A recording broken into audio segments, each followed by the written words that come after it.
Good evening. You're watching Justice News. I'm Amita Balachandra. We start off our top story with monkeypox cases in India. The tally now has risen to 9. Delhi has reported 4 cases of monkeypox so far. A 31-year-old woman from Nigeria tested positive for monkeypox. According to PTI, the woman has fever and skin lesions and is admitted to Lok Nayak Jayaprakash Hospital in Delhi. According to the World Health Organization, monkeypox is a viral zoonosis, which is a virus transmitted to humans from animals. Its symptoms are similar to that of small pox but are much less severe. The symptoms include fever, lesions on the body, and swollen lymph nodes, and may lead to complications. These symptoms last for 2 to 4 weeks. Moving away from the story now to what's going on in Kerala, IMD has now issued a red alert for 8 districts as heavy rainfall continues to lash parts of the state. A red alert warns of heavy to extremely heavy rain and prompts authorities to tackle any adverse situation. Moreover, devotees in fact have been barred from entering the Sabrimala Ayappa temple in Pathanamthitta in the wake of rising water levels in the river Pampa. The total death toll because of heavy rains and landslides in Kerala has now reached 18. In Delhi, according to a report by Live Law, Delhi High Court has said that residents cannot be evicted, threatening to bulldoze their homes without any prior notice. Now, this was an observation that was made by the court, which said, and I quote, persons cannot be evicted with a bulldozer at their doorstep early in the morning or late in the evening. A reasonable period has to be given to such persons and temporary location has to be provided to them before embarking on any demolition activities. End quote. Now, the court made the observation while hearing a plea filed by the Union of Slum Residents at New Delhi's Shakarpur area. Now, it also noted, however, that, and I quote, people encroaching cannot claim to be entitled to rehabilitation as a matter of right in absence of any policy. End quote. Now, the petitioners had asked the court to direct the DDA to suspend the demolition drive, but the court declined to pass any such order and said that encroachment on government land cannot be said to be a fundamental right of any person. Moving on now, CJI NV Ramana has recommended the name of Justice UU Lalit as his successor, the second senior most judge in the Supreme Court after CJI Ramana. If appointed, Justice Lalit will have a short tenure as the country's topmost judge, as he is due to retire on the 8th of November. Now, after him, Justice D.Y. Chandrachud is in line to take over as the country's topmost judge for 2 years. CJI NV Ramana will retire on the 26th of August. Also, according to a report by Reuters, the Directorate General of Civil Aviation will allow SpiceJet to reinstate flights in a graded manner once the airline shows that it has sufficient engineering strength and the financial ability to stock up on spares as well. Last week, if you remember, the DGCA had ordered to run its flights at 50% for a period of 8 weeks. This comes after SpiceJet reported several incidents of malfunctions. An update on the SSC scam case right now. According to PTI, a special court in Kolkata has extended the Enforcement Directorate custody of former West Bengal Minister Partha Chatterjee and his aide Arpita Mukherjee till the 5th of August. They have been arrested in connection to the alleged teacher recruitment scam that took place in 2018 when Partha Chatterjee was the education minister.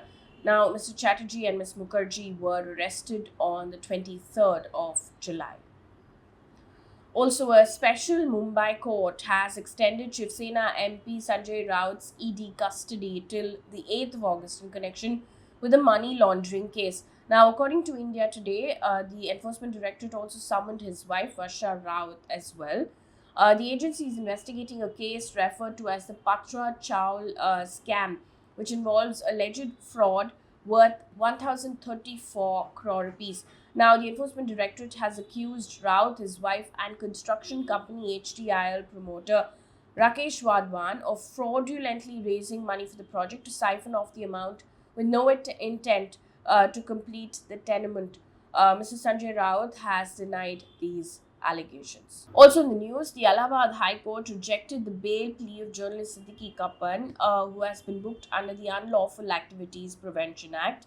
Now, in the order that was released on Thursday, Justice Pahal has said that during the investigation, it has emerged that Kappan had no work in Hathras when he was arrested.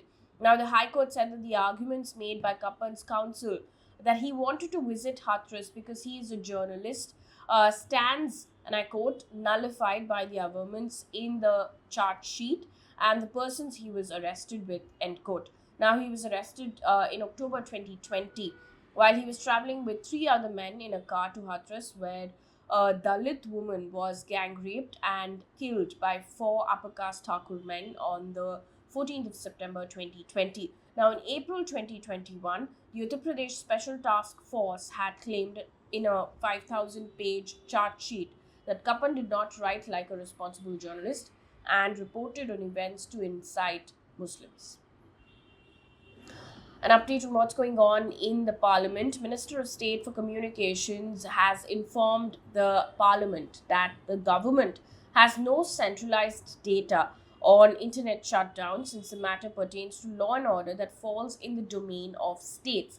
However, according to a think tank Access Now, which reported in April that India emerged as a country with the highest number of internet shutdowns for the 4th consecutive year for reasons ranging from curbing protests to preventing online frauds. Of the 106 shutdowns, 85 were in Jammu and Kashmir, according to this report. The Union Minister of State for Home, Nityanand Rai, has said that 4,690 people were arrested under the Unlawful Activities Prevention Act, which is the UAPA, between 2018 and 2020, but only 149 of them were convicted in 3 years. Now, the highest number of people arrested under UAPA between 2018 and 2020 was in Uttar Pradesh, which was 1,338, followed by Manipur at 943 and Jammu and Kashmir at 750. Now, my colleague Sanchita has done a video on UAPA and has really explained what UAPA is. That video is in the description below. Take a look at it as well. News now coming in from across the globe. China has said that it conducted precision missile strikes in Taiwan Strait as part of military exercises. Now, in the meantime, Taiwan has deployed missile systems and Navy ships to monitor Beijing's activity. This has obviously raised tensions in the region, and this comes a day after US House of Representatives Speaker Nancy Pelosi visited Taiwan.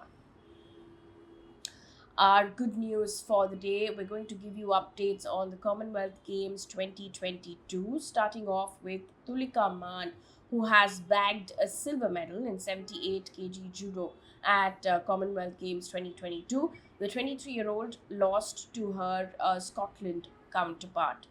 In the meantime, Saurav Ghosal has created history by becoming the first ever Indian to win a singles medal in squash in the history of Commonwealth Games 2022.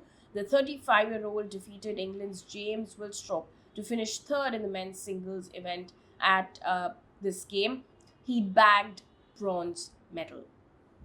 Also, Tejaswin Shankar has become the first Indian to win a men's high jump medal in the Commonwealth Games 2022. He won the bronze medal. That brings us to the end of this bulletin. Thank you so much for watching. Good night.